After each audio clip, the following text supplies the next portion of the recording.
boost for me to finally decide to make that particular investment. That's great.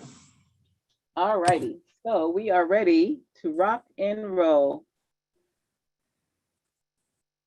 Okay, yay.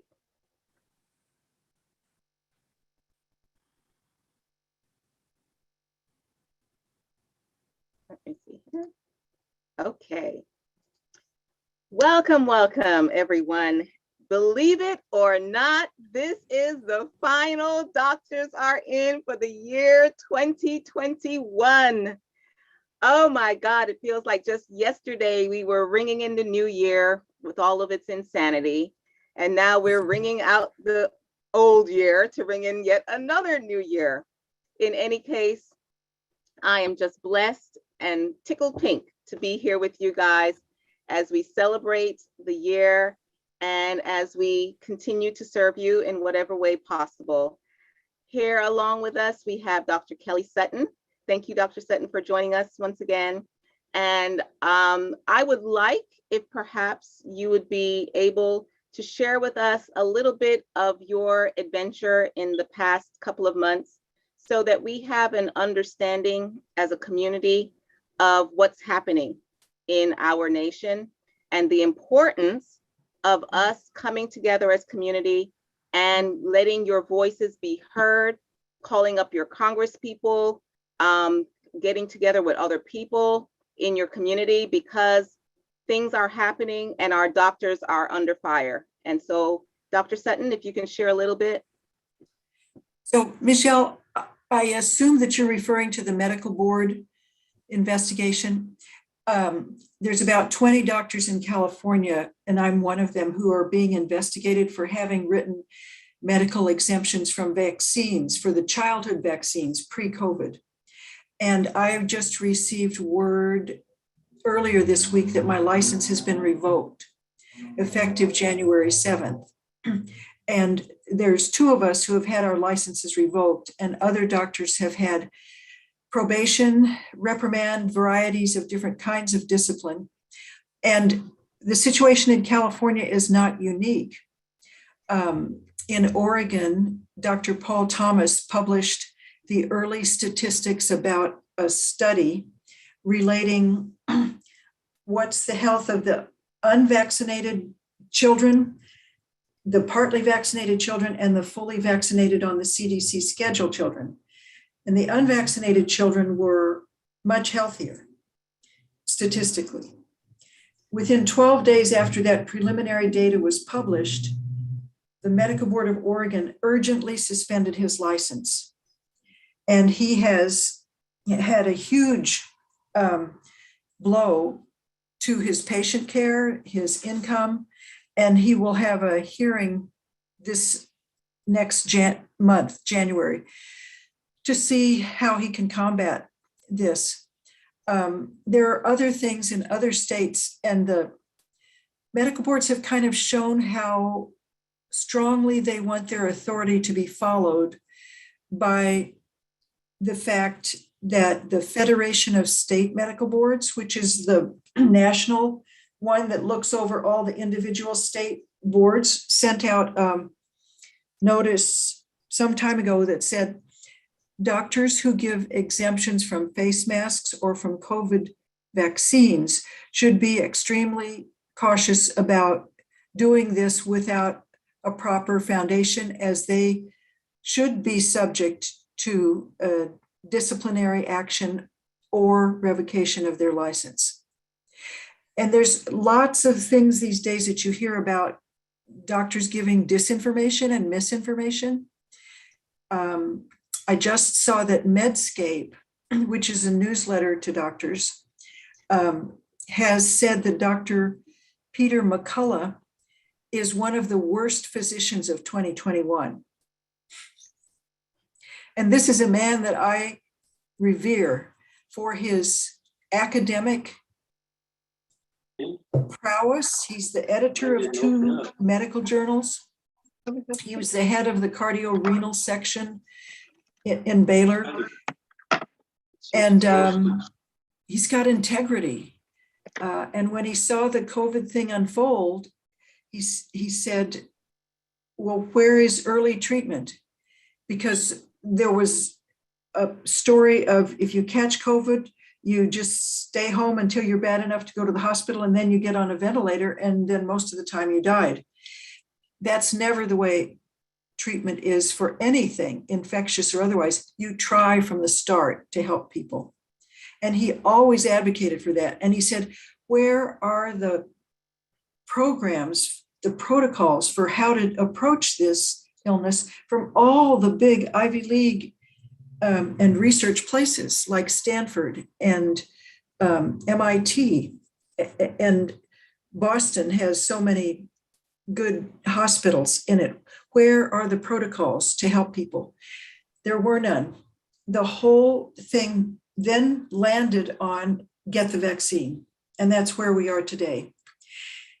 Recently, Bobby Kennedy Jr. wrote a book called The Real Anthony Fauci. I've only gotten 13 pages or so into it. Have you read more, Michelle? No. No. But in the very beginning comes the story that France and 4 other countries that had hydroxychloroquine available over the counter. Patients walk in, they buy it just like they buy Tylenol or aspirin. In January of 2020, before we had even declared a pandemic or we identified cases in the US, these countries reclassified hydroxychloroquine as a class 2 poison and stopped its availability over the counter. So there have been, hydroxychloroquine's an old drug, ivermectin's an old drug. It's the best of possible worlds if you've got a drastic crisis to be able to use something that you already understand. You know how it acts, you know how much and it doesn't cost much because it's off patent, but you know who's at risk, so you can screen people and not do damage. You know how to make it. You can make it fast in volume if you need to. There's 250 studies on hydroxychloroquine in COVID, 60 studies on ivermectin in COVID, and yet in the United States, I have to tell my patients, if you want me to give you a prescription for that, call the pharmacy first. Ask them if they will supply for COVID that medicine, and then I'll call the pharmacy, because too many times I've called the pharmacy and they say, we won't fill it. So I do use Canadian pharmacies, and that saves one Canadian pharmacy, northwestpharmacy.com, and that saves money. It takes longer, but this is what we're up against, is there is a push to not use what works and to discredit it. Now, the answer to why this is happening, and I'm sure the book goes into it in more detail, is probably because by law, you can't get an emergency use authorization of a vaccine, a new vaccine, which you're going to develop but use faster than normal development would take, unless there's no treatment and people really, really, really need this vaccine. So that's the situation we're in, and that's what's happened with emergency use authorization for Johnson & Johnson, Pfizer, and Moderna COVID vaccines right now. And it's still a struggle to get the 2 early treatments.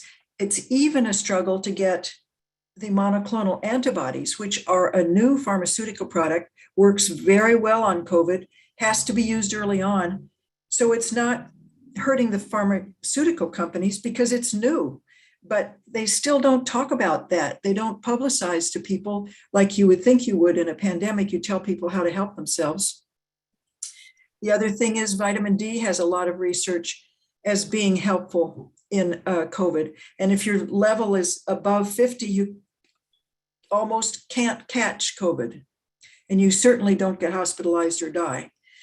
But that's not put out. And there's even stories of hospitals with signs up in the medical unit saying, do not prescribe vitamin D, do not prescribe zinc.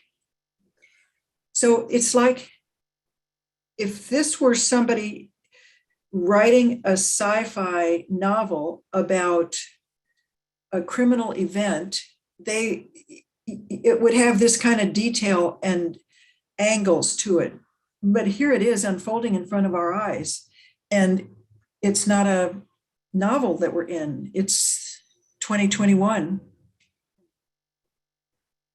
So, with everything that you're saying, Dr. Sutton, again, I'm impressing upon everyone who is listening to this, either presently or to the recording, please share this information. This can be life-saving information. The reality is that we have our medical doctors are under fire. Even nurses are under fire. Pharmacists are under fire. They are in danger of losing their licenses, their livelihood, because they are simply sharing with people information that you can use to save your life, And the reality is that it's always up to you to decide what you want to do, or at least in my book, it should be up to you to decide what you want to do. But that is not what is happening in the world, not even just here in the United States. It is extremely scary how all of this has been coordinated. And that's why it's imperative that you get this book, The Real Anthony Fauci by Robert F. Kennedy Jr. Please get this book, because not only is it telling you about Anthony Fauci, it's more importantly telling you about the way in which the medical paradigm has been created in this nation and throughout the world to create a situation where we are being disempowered and we are being mass murdered. I'm just going to put it out there, in order to serve whatever agenda. I'm not even going to get into that one, but it has nothing to do with anyone actually caring about you. These rollouts with the vaccines, if you want to take the vaccine, please have at it. I have no problems with you taking a vaccine if you want to take, well, first of all, it's not a vaccine, but that's another issue. If you want to take the shot, go right on ahead and take the shot. My only concern is that we maintain the freedom in this nation for people to make a decision based on their health criteria. No one knows you better than you. And we have to celebrate that and honor that reality. What can be poison to one person can be salvation to another person. So maybe for certain people, this shot is salvation. I'm not here to say nay to that. If whatever floats your boat, like my mama says. But I know for me and my people, no, not having it. Yeah. So what we're doing here with It Takes a Village Ministry is really emphasizing the importance of building immunity by creating and sustaining community. The only way that we're going to make it in 2022 and beyond is by coming together as community. So as I was sharing with some of us before we started officially, we're creating a sanctuary in Greenwood, Florida. If anyone needs to come over and join me on the farm and chase some chickens and my little fur baby, come on, have at it. We're going to sit here and learn how to grow some food and grow some ducks and maybe even some bees. I'm looking into everything, because we have to look at how do we sustain our community and how do we grow food and create food, because that is the other part of this equation that we're not talking about. Part of the reason why people are so susceptible to COVID is because we are not eating food. We're eating consumables. I can't call them food. This stuff that we're ingesting is consumable crap that is meant to just make us sick, make us ready to go into the medical paradigm and roll over dead. So we have to look at ways of creating healthy, phenomenal food the way our ancestors did, because even though they didn't have all the PhDs and whatnot, they were very, very wise. And their wisdom is what is going to save us going forward. So that's just my 2 cents, for whatever it's worth. 2 cents. Ha ha. No. Anyway, Dr. Huante, yay. Welcome, welcome. How are things in Mexico? Fine, thank you. With with the COVID vaccine made mandatory as well as in the rest of the world, so that's not nice. Wow. So well. So, are there any kind of resistance in Mexico, or is everybody kind of rolling up and getting their shot? No, there's resistance. Well, like I don't know, like 70% of the people had already taken their shots, but like 30% we are fighting against it because we say it's our right. You don't have to decide for us. So a lot of people, like doctors on from the pharmacist investigation, universities, a lot of people like we're trying to let us be heard that we have to make our own decisions, not let the government or not let other governments, because you know Biden it's like pressing our president to make it mandatory for all. So it's not fair. Isn't it amazing? He can't get it done here in the United States, so he goes and beats up on smaller countries. I tell you, Exactly. it's just I mean, it is like bullying at its peak, you know.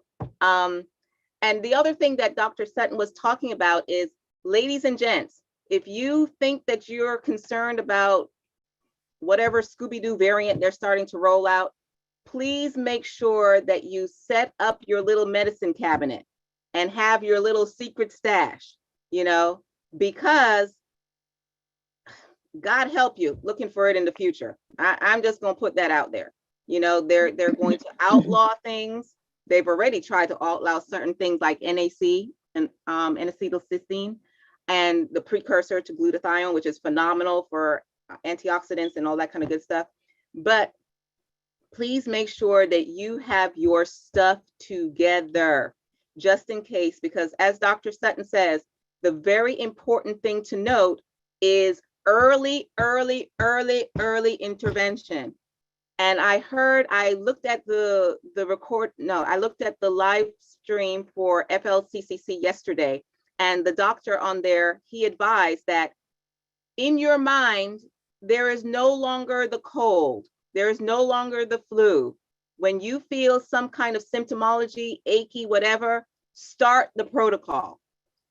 Think COVID until proven otherwise. Because worst case scenario, you boost your immune system, you know?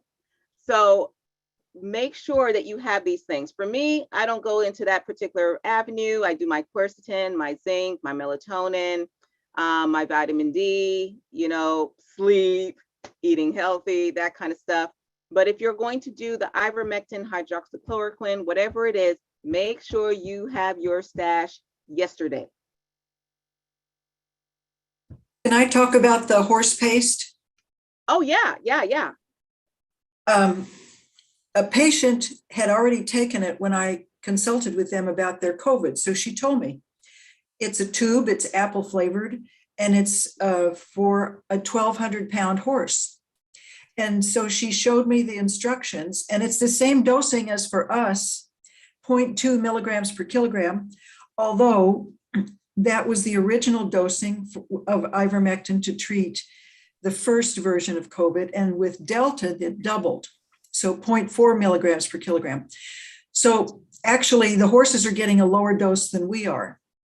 But if you have no other source, that's legitimate to get. She and her whole family took it. They said it was a large amount to take because it's meant for a horse. It's apple flavored. It didn't taste bad. Even the kids could take it.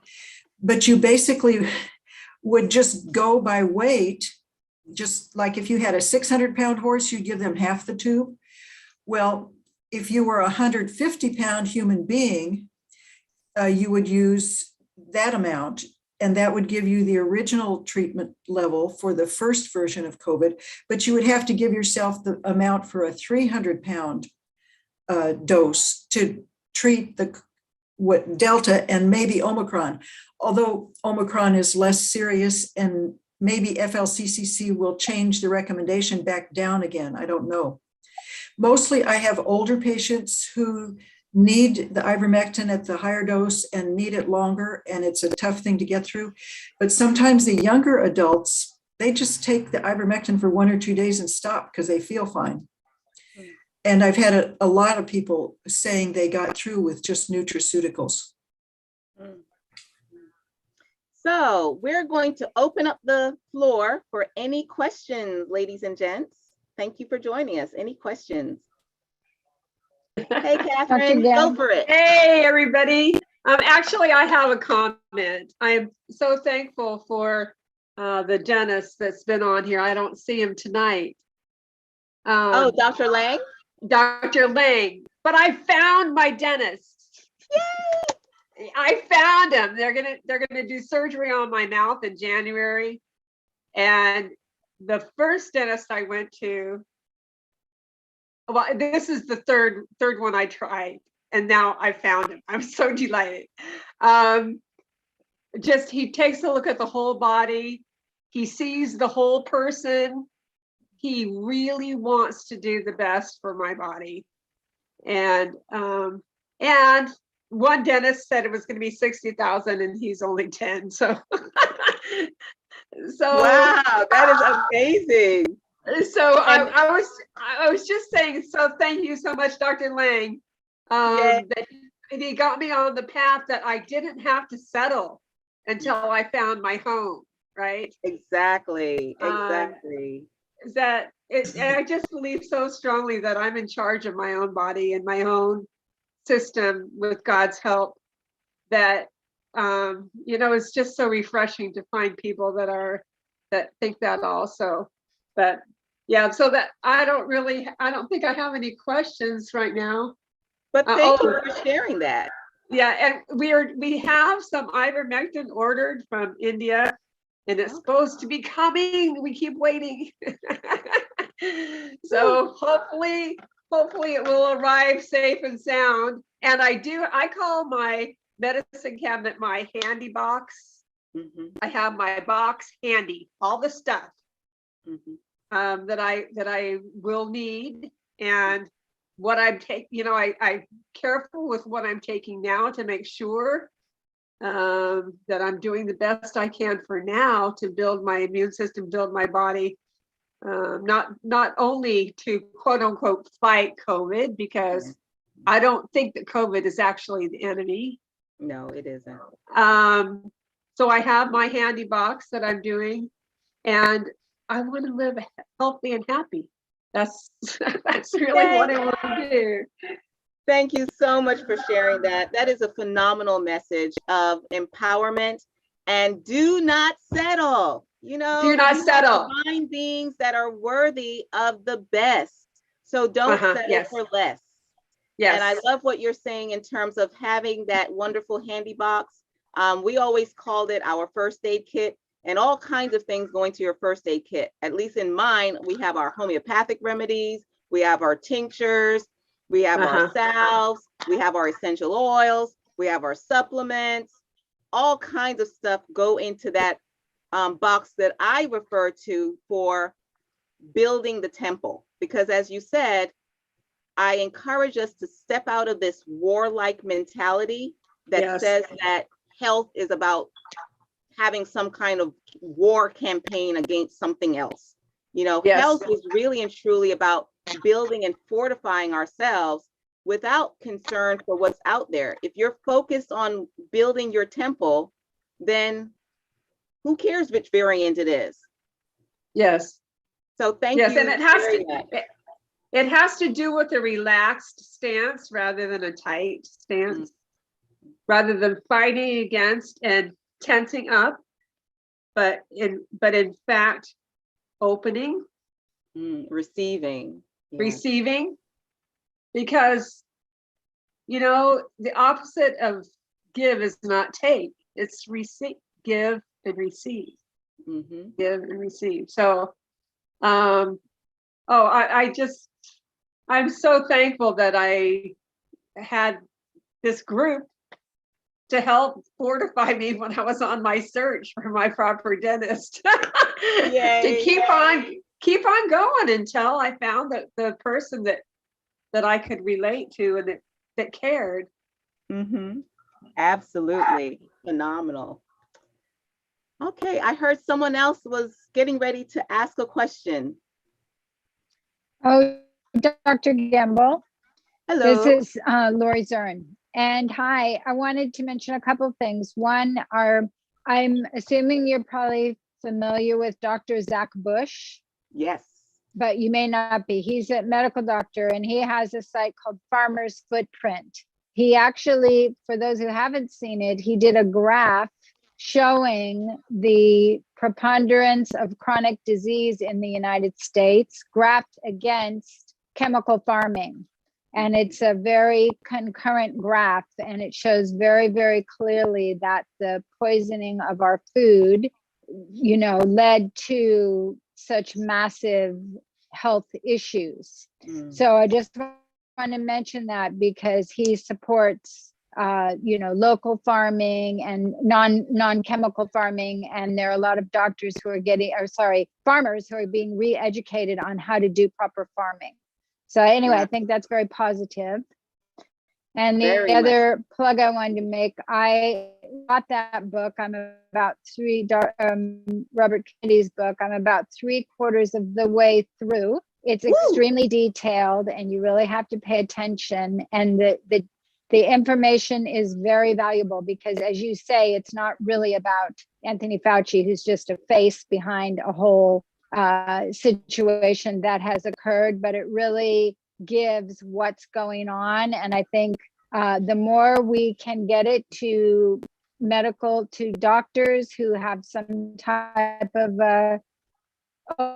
in their mind, type of progressive view, etc., any medical researchers, it's going to be really valuable. I already see it having a big influence. It's on all the bestseller lists. I see people talking about it, and it's waking people up to thinking for themselves all the things they know don't make sense, because as rational people, they're like, this doesn't make any sense. And so I just wanted to put in a plug for it because I think it's extremely valuable. And like I say, it's a lot of detailed reading, but it's worth it.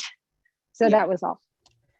Oh, thank you so much for sharing that. And also, not only the book by Robert Kennedy, but also the Children Health Defense.org. Yes. That is a phenomenal website with absolutely phenomenal programs, including now a weekly program with Dr. Paul, where he interviews various doctors who are doctors under fire. And they talk a lot about many different aspects of health and healing.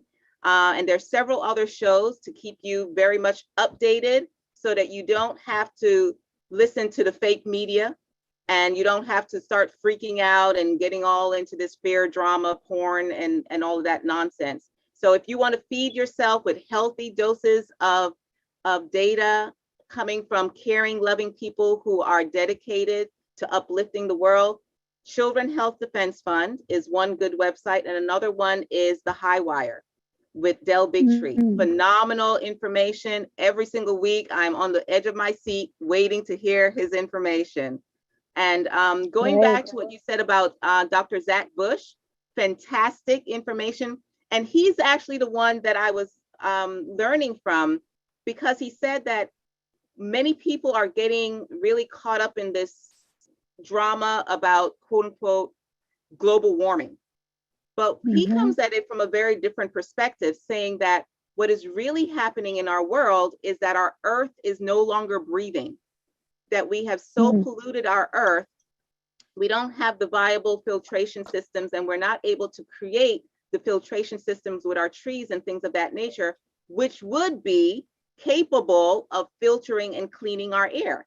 And since our planet is no longer breathing, inhaling and exhaling, that is what's creating the shifts in temperature and all of the changes that we see environmentally. So phenomenal research that's being done by Dr. Zach Bush, and his whole spirit is just so beautiful and gentle, and it's like, oh, I just want to give him a hug. He just when you see anything with him, oh my goodness, you just get that sense of calm and like, okay, it's going to be okay, So I encourage you to do a Google search, a YouTube search for Dr. Zach Bush.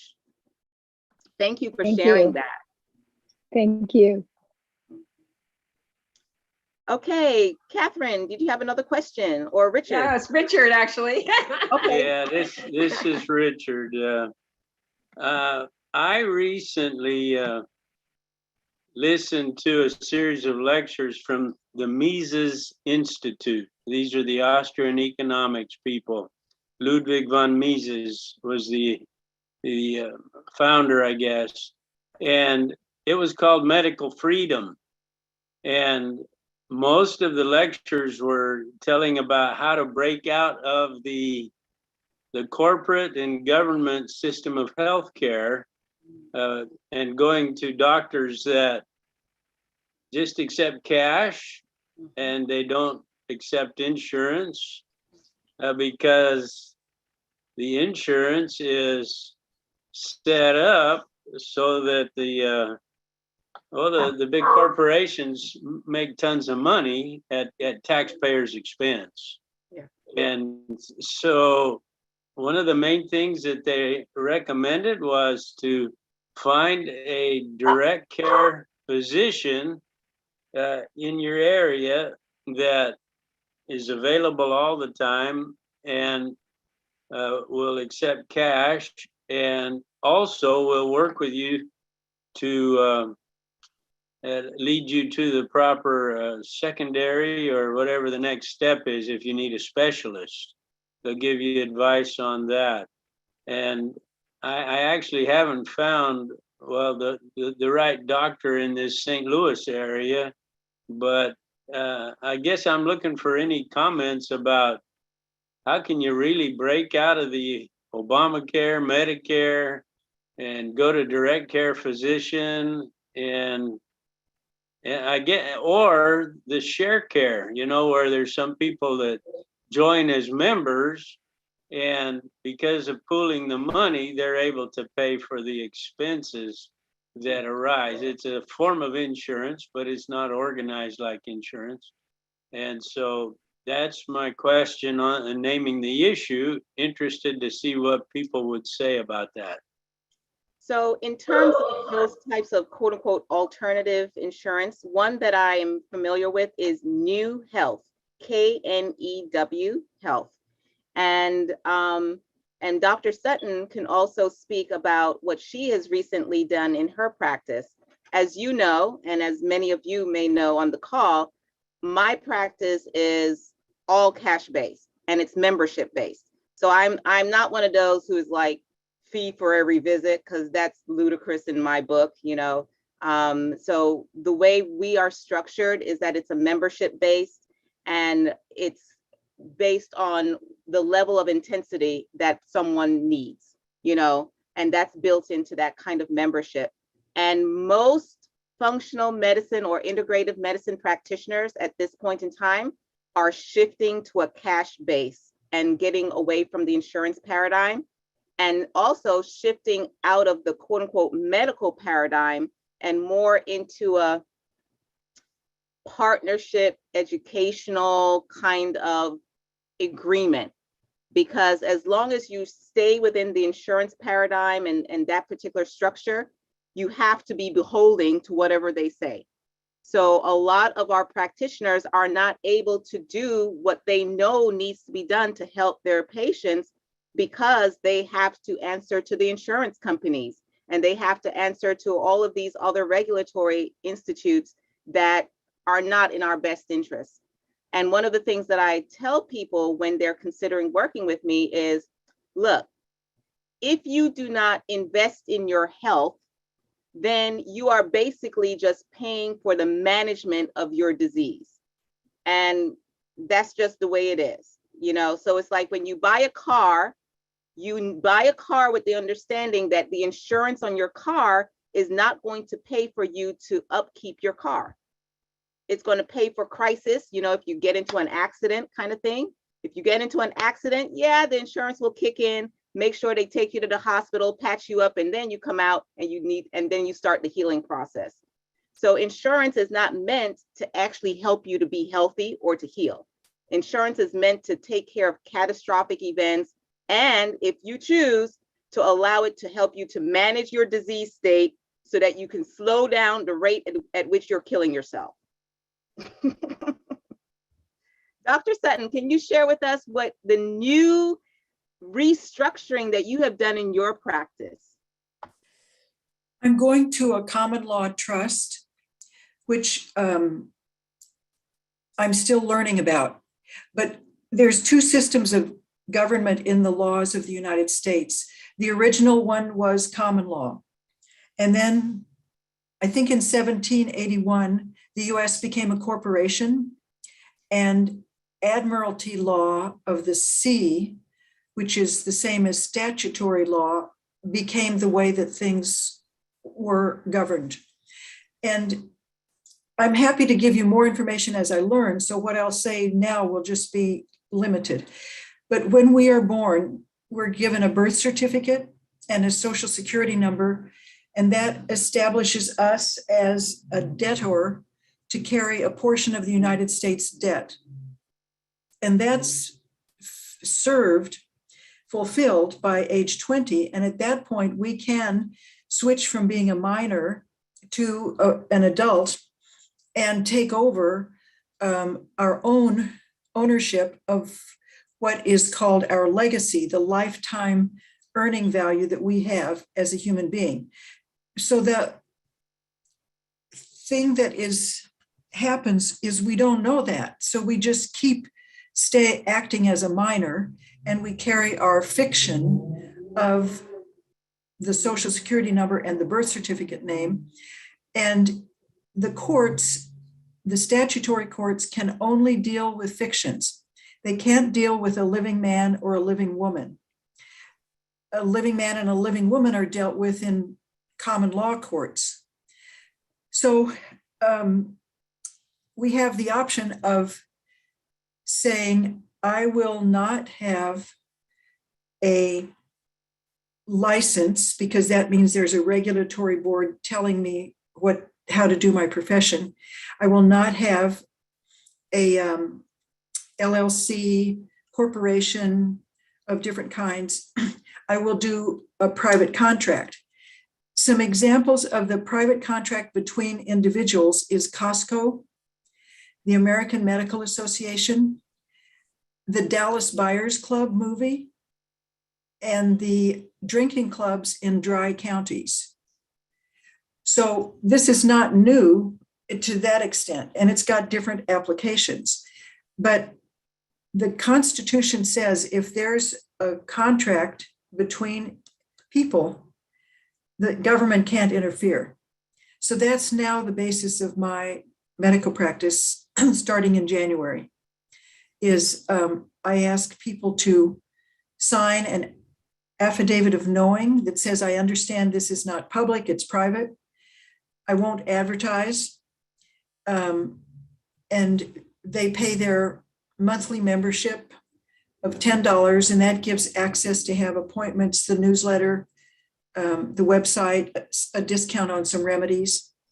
And I still have to figure out things like ordering lab work and prescriptions. My license in Massachusetts is still good, but I have to tell Massachusetts that California has revoked my license, and then Massachusetts will decide if they want to continue licensing me or if they will follow suit. The laws were different in the two states, so there was not any Massachusetts law that I have violated. But the temper of medical boards today is that doctors should only do conventional medicine. And so that level of conformity may be required. I don't know. There's a book called Cracking the Code that I'm reading now that's about the tax code. The original idea was that if you earned a living, you had a right to that. And the people who were employed by the federal government or one of its agents had to pay taxes, and nobody else. And actually, we've kind of been fooled into thinking that we all have to pay taxes. And I'm still only halfway through the books. And the beginning is all the things that you would want to know about the law and its twisted statements to hide the fact that employees of the federal government pay taxes, period. So the second half of the book, I think, is how do you correct that? Because each tax return we sign, we promise to do it again. So I can update you when I know more. Awesome. So I don't Thanks a know, lot for does that answer or address your question, Richard? quite a bit. The idea, I think, is to pay a monthly subscription or a quarterly or something and be a member of some organized system. And then I believe all of those practitioners are able to get you access to prescriptions at wholesale cost and not the insurance markup. Is that right too? Yeah. So, you know, even when I help people to order their labs cost a lot less than if you went through the insurance paradigm. So the cash price for labs is significantly lower. And for me, I have people pay the lab directly, you know, so I don't make any money off of labs. And I think most practitioners do the same, you know, because we want you to get the data, you know, it's not for me to try and make some pennies off of something like that. So those are the things that I would look for practitioners who are accessible, number one, because if the nation goes into this crazy lockdown again, which Biden seems to want to be pushing it into once again with his insanity, you want to be able to access your practitioners. So I think Dr. Sutton, are you virtual also, Dr. Sutton? Yes. Okay, so all of us here are virtual and most functional doctors are. And so you have that. And then also what I encourage people to do is to look for practitioners that emphasize education. You know, I'm a person, I don't believe in simply telling somebody to take echinacea.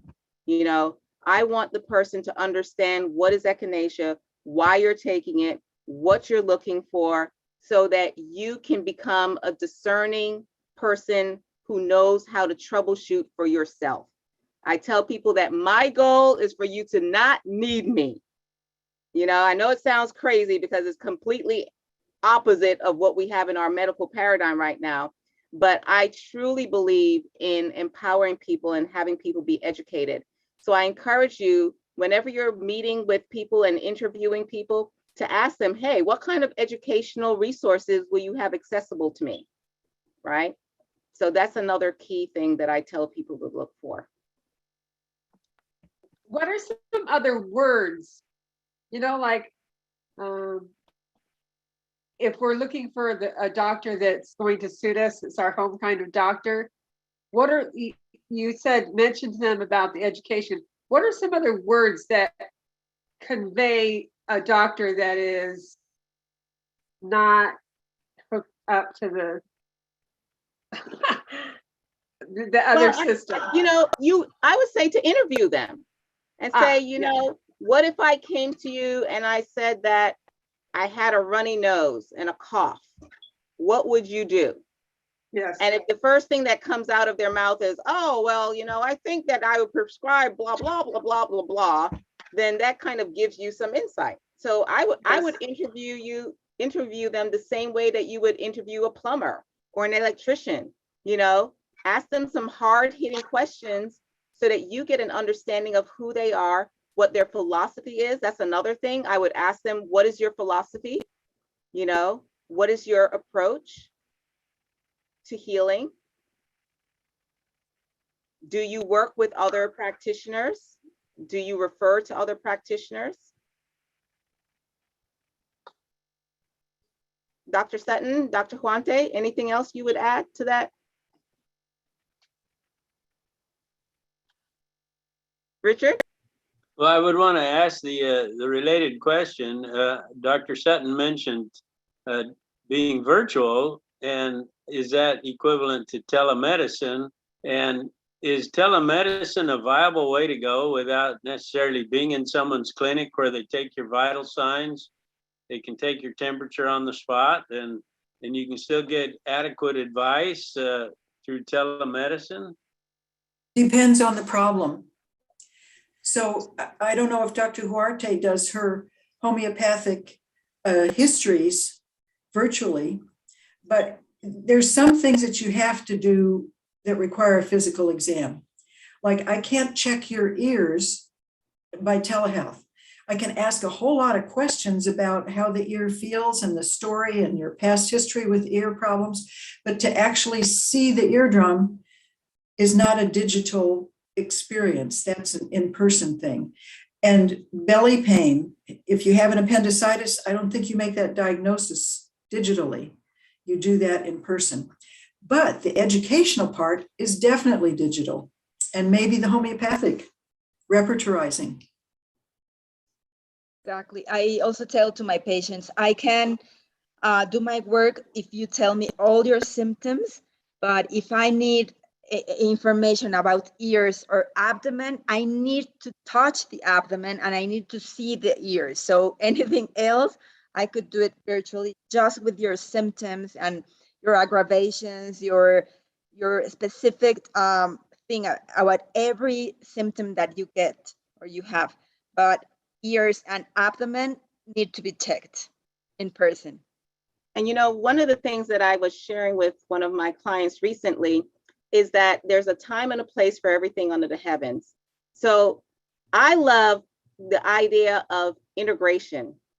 And what I'm referring to is that for certain things, I'm like, use your insurance, go into the hospital, go into the urgent care, go into the emergency room, let them palpate, let them look in the ear, let them do the 50 million tests and give you the diagnosis. And then you can walk out the door, say, thank you. I know what the diagnosis is. I'm going somewhere else to take care of business. So I like looking at that kind of complementary. You help me, I help you. You do something I can't do, and I do something you can't do. So that's the perspective that I use with my clients to encourage them to keep their medical insurance, because you can use it for some lots of good stuff. And Michelle's, the key word that she said is get the diagnosis when you have that medical encounter, because you don't want to come out with a prescription and not know what the analysis of your situation was. But once you have the diagnosis, you can contact any virtual provider and expand your treatment options and say, I want to treat this homeopathically. I want the food and the education basis or whatever. And I've had a lot of people who use urgent care for their primary care doctor. So they go there when they have to have a physical exam, and then they do a lot of other care just virtually.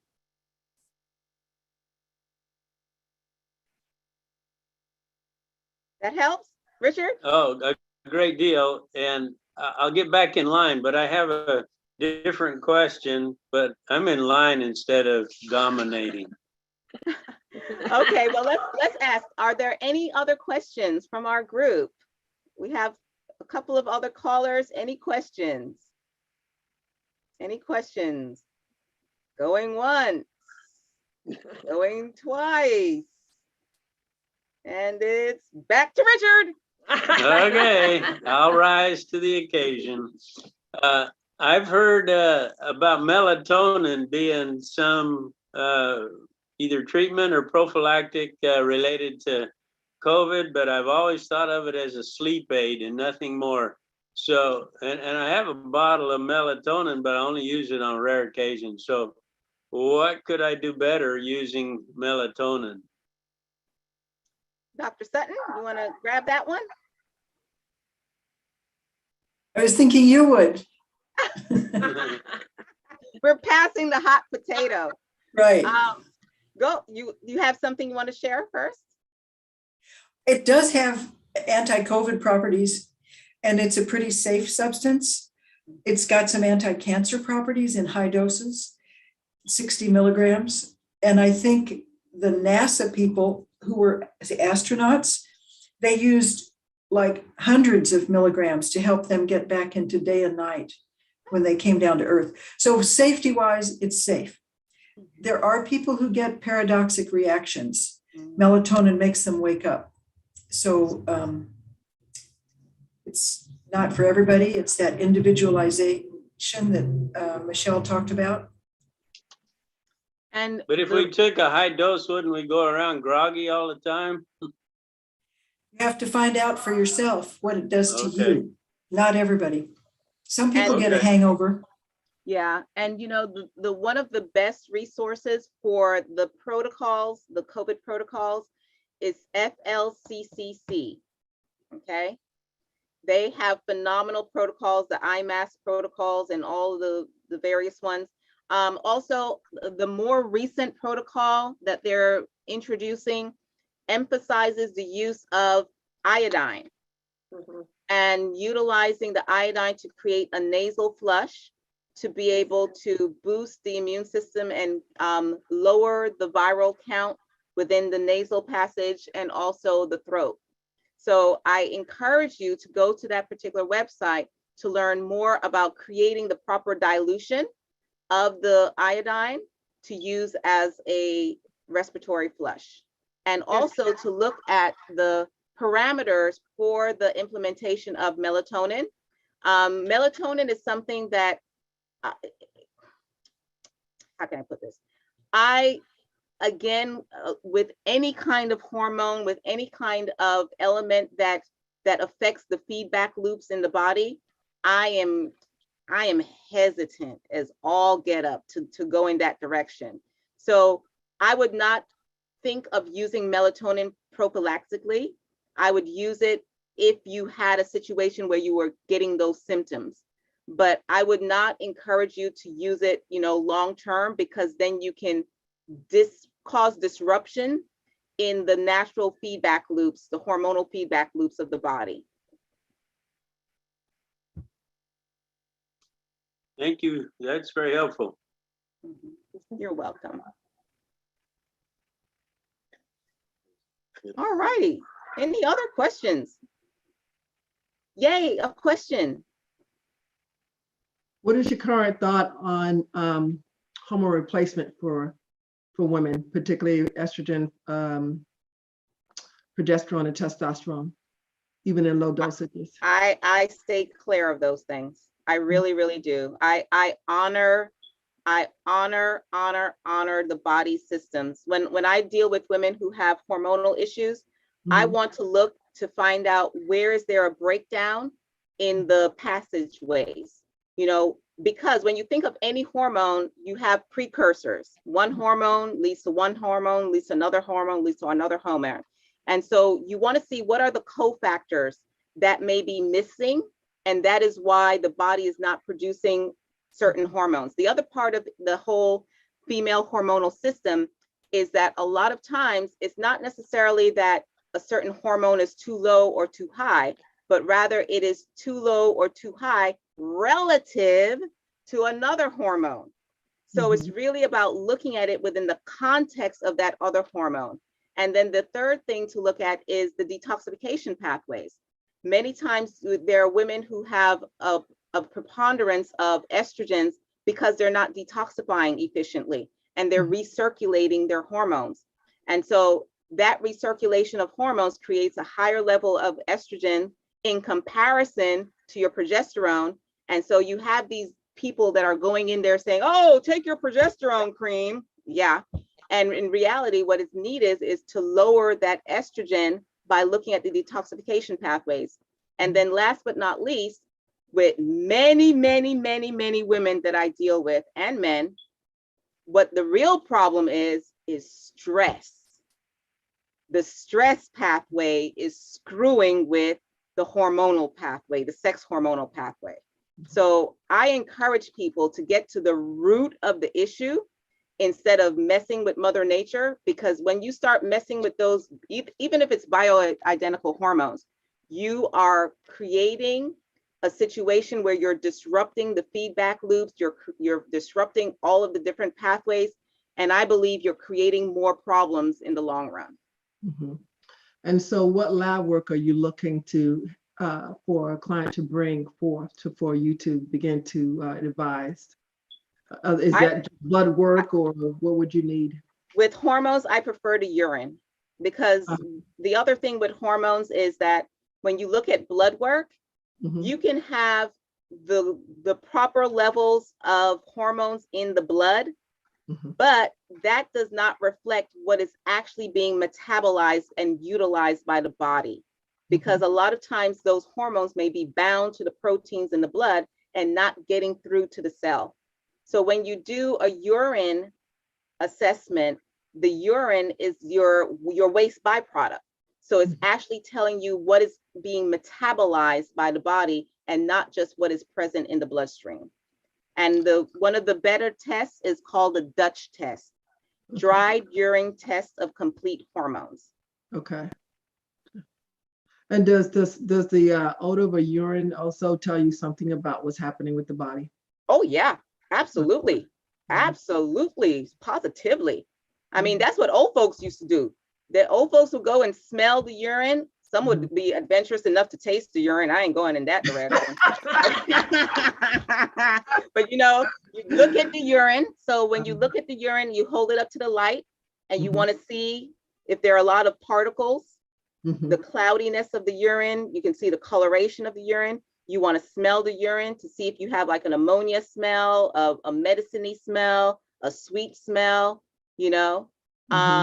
And then you can actually test the urine, looking at the things like the ketones, looking at the leukocytes, looking at the sugars and things of that nature. And you can do that with an ordinary chem strip test. You can buy it on Amazon and do stuff like that. So urine is phenomenal in terms of giving you a lot of information. And then of course the pH of the urine also gives you information. What is the tie-in with hormones and sleep? Everything. And particularly some around racing mind. Yeah. So there's a lot of relationship between hormones and sleep, especially your progesterone levels. A lot of time can affect your sleep. Your melatonin levels, obviously, those things. Your cortisol levels can affect your sleep. Also, your blood glucose, your insulin levels. Yeah. That can affect your sleep. Your DHEA levels can affect your sleep. Ruminating thoughts, constantly zipping through your head, that can also be related to certain mineral imbalances. So it's all related, all related. Yeah. And what would be the projected, I know you can't give me specifics, but of all the things in terms of supplementation and food, you know, changing in lifestyle, what percentage of it is food, which just kind of a generalities, what percentage is supplementation, what is the percentage? It depends on the person. It depends on the person. You know, there's certain people that I work with, they are diehard people. They would eat the hoofs off a cow if I told them to, you know. And then other people, they're like, oh, Michelle, just give me a pill. You know, those are your supplement junkies. You know, I would love to do as much through food as possible. And at the same time, acknowledging that our foods are depleted and there's certain imbalances that require mega dosing, you know, just to get people out of that crisis zone and into a more balanced zone. And then you can maintain it with healthy foods. So it just really depends on the personality of the person and also the intensity of the imbalance. Okay. All right. Thank you. Dr. Sutton, can you add? I'm enjoying listening. It's wonderful. And Dr. Huante? Oh, you made it great. You're so expert in that. Okay. Any other questions, Richard? I know you there probably got like a list of 10. I think you're out of time though, so I better not introduce another one. Oh my goodness. The time has flown. Oh my goodness. Thank you so very much, everyone, for joining us. You can feel free to reach out to Dr. Huante, Dr. Sutton, or myself. Tomorrow, I will send you guys the link for today's recording. And as always, there will be the link to be able to go to the page with the description for everyone to be able to contact people individually. As I said, Dr. Sutton has made that bold move to go into this realm of having partnerships. And I am so excited about her doing that. And Dr. Huante is also available virtually to help those of you who are interested in terms of homeopathy, a phenomenal branch of medicine that is ancient, you know, and phenomenally effective. I was just talking with another woman who was interested in working with me, and she was raving about the homeopathic remedy that you told her about. She was like, oh my God, my whole life was transformed by this one remedy. I was like, yay! So she wanted to say thank you to you for everything that you've done. So we are wishing you a happy and healthy holiday. Yes. Go and hug and kiss all of your relatives, even the ones who have on masks. In fact, give them a double dose of hug because they need it. Okay. And Thank you, we will Michelle. see you in the new year. We will see you in the Okay. new year. Love, love, Awesome. love. Okay, Mwah. thanks all. Thanks so much. Thank Happy you. holiday.